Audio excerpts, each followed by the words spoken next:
A string of sexual assault allegations have been made against Sean Diddy Combs, one of the most successful music moguls in the history of rap. 4 women, including his longtime partner Cassandra Cassie Ventura, have filed lawsuits against the musician, accusing him of sexual and physical abuse. Producer Rodney Lil Rod Jones filed a similar suit in February, alleging Combs abused him over a year-long period when he was living on the star's properties and working on his music. In a statement issued last December, Combs defended himself against what he described as sickening allegations made by individuals looking for a quick payday. "Let me be absolutely clear, I did not do any of the awful things being alleged," he said, adding he would fight to clear his name. However, in March 2024, federal agents raided 2 houses owned by the star as part of an ongoing investigation into sex trafficking. His lawyer called the action an unprecedented ambush and a gross overuse of military-level force, and maintained his client's innocence. Combs, who has also gone by the names Puffy, Puff Daddy, P. Diddy, Love, and Brother Love, essentially rewrote the rules of hip-hop in the 1990s, but his career has been punctuated by controversies. Here is a timeline of his career and the accusations made against him. 1969 to 89, early life in New York. Sean John Combs was born in Harlem and raised in Mount Vernon, New York. His mother, Janice, was a teacher's assistant, while his father Melvin was a former member of the U.S. Air Force who became an associate of the drug trafficker Frank Lucas, who later inspired the Ridley Scott film American Gangster. In 1972, Melvin was fatally shot in his car during a drug transaction after being misidentified as an informant. Combs was just 2, although he didn't learn the circumstances of his father's death until much later. Raised by his mother, he was a flashy kid who loved rap music and played football for the school team.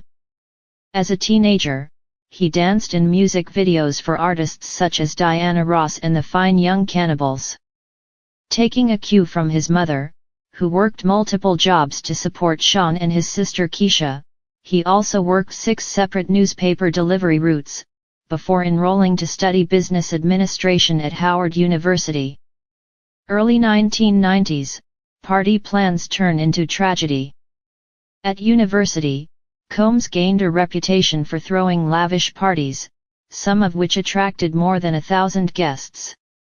After booking musicians such as Heavy D and Terry Riley to play at these gigs, he came to the attention of Uptown Records founder Andre Harrell, who gave him an internship in New York. Combs eventually dropped out of university to work there full-time, guiding the early careers of artists including Mary J. Blige and Jodeci. However, tragedy struck in 1991, when Combs CO promoted a celebrity basketball game and concert at City College of New York. Nearly 5,000 people showed up to the gymnasium, which could only fit 2,730 people. In the ensuing crush, 9 people died and 29 people were injured. An inquiry by the New York mayor's office cited Combs for hiring inexperienced security guards. However, the star and his lawyers maintained he was not responsible for security at the event. "City College is something I deal with every day of my life," the musician said in 1998. "But the things that I deal with can in no way measure up to the pain that the families deal with. I just pray for the families and pray for the children who lost their lives every day." No criminal charges were filed over the tragedy, but family members of the people who died sued the promoters, the college, and the city, accusing them of negligence. The case was settled for £3.83 million, of which Mr. Combs paid $750,000. Mid to late 1990s, a new beginning.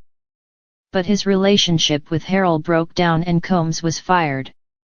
He retaliated by setting up his own label, Bad Boy Records, and taking Biggie with him. The star's debut album, Ready to Die, was hailed as an all-time rap classic, selling millions of copies and generating the multi-platinum singles Juicy and Big Papa. Combs quickly expanded the bad boy roster, releasing hit albums by Faith Evans, Mai, 112 in total. The label's sound was slick and polished. Its biggest singles lifted chunky samples from well-known hits. The practice was frowned upon by hip-hop purists, but it was catnip to radio programmers. In March 1997, Biggie Smalls was gunned down in a drive-by shooting at the age of 24.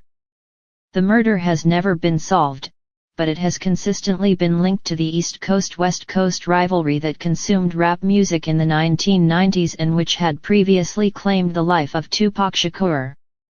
Combs, who had been traveling in the car behind his friend, poured his grief into a song, "I'll Be Missing You," which became one of the biggest songs of 1997.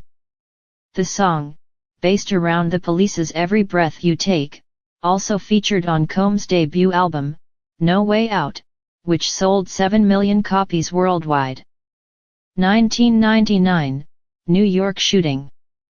By this stage, Bad Boy had become one of the most important labels in rap. Aside from its own releases, artists including Mariah Carey and Jennifer Lopez were asking Combs to remix their songs, hoping for a dash of hip-hop credibility. But there was trouble, too. In May 1999, Combs was arrested on suspicion of assaulting Interscope Records executive Steve Stoute, after a disagreement over a music video. He pleaded guilty to harassment and was sentenced to a one-day anger management class. Later that year, he was charged with criminal possession of a weapon when police found two 9mm guns in his car, after an argument in a club turned violent. Combs and his then-girlfriend Jennifer Lopez were both arrested. Combs was later acquitted of all charges. Lopez was not charged. 2003, sued by business partner.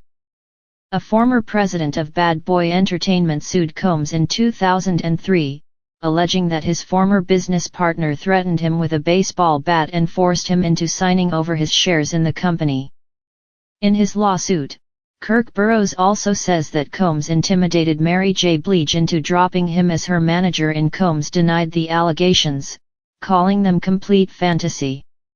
An appeals court dismissed the case in 2006, ruling that the statute of limitations has expired. 2005 to 2018, relationship with Cassie Ventura. Her self-titled debut was released in 2008 and its futuristic, space-age R&B proved to be a hit with critics.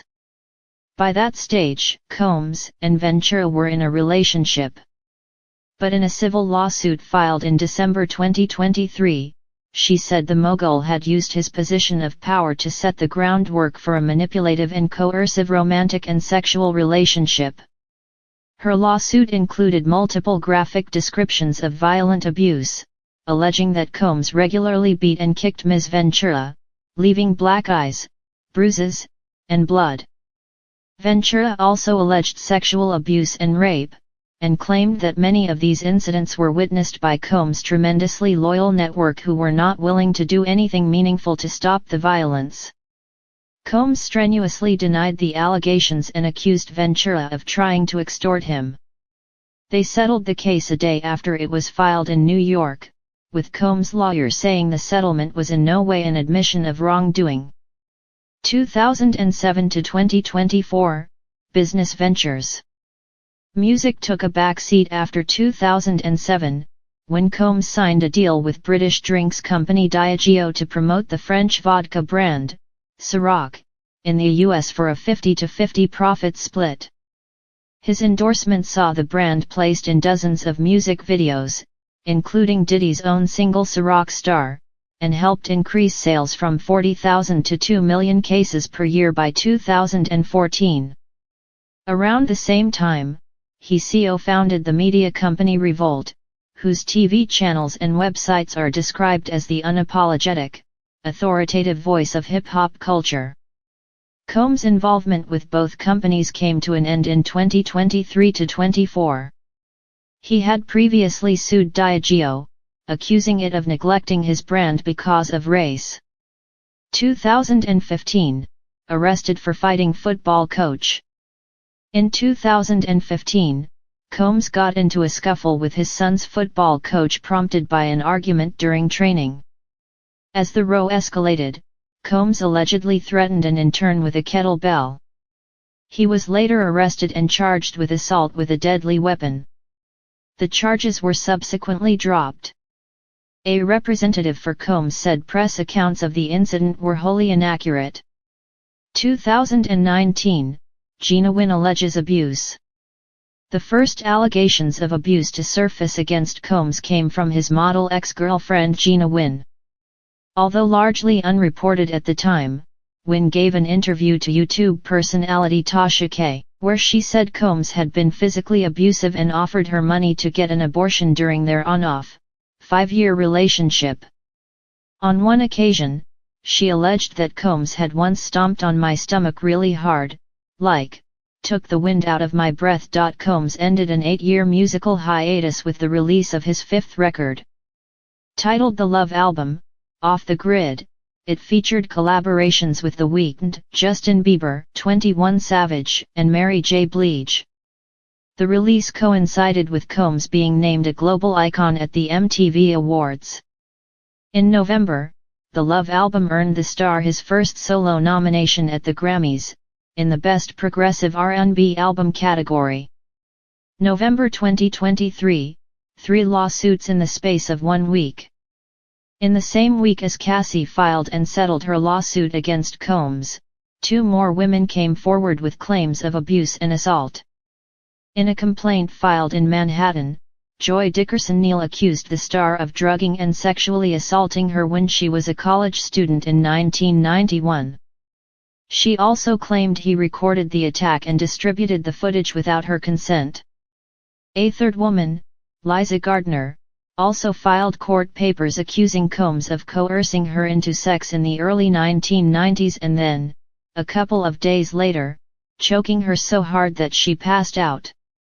The lawsuits all came shortly before the expiration of the New York Adult Survivors Act, which temporarily allowed people who said they were sexually abused to file claims, even after the statute of limitations had expired. Combs denied all the allegations against him, while his spokesperson called the lawsuits a money grab. The claims involving alleged misconduct against Mr. Combs from over 30 years ago and filed at the last minute are all completely denied and rejected by him, they said in a statement. The New York legislature surely did not intend or expect the Adult Survivors Act to be exploited for improper purposes. The public should be skeptical and not rush to accept these unsubstantiated allegations.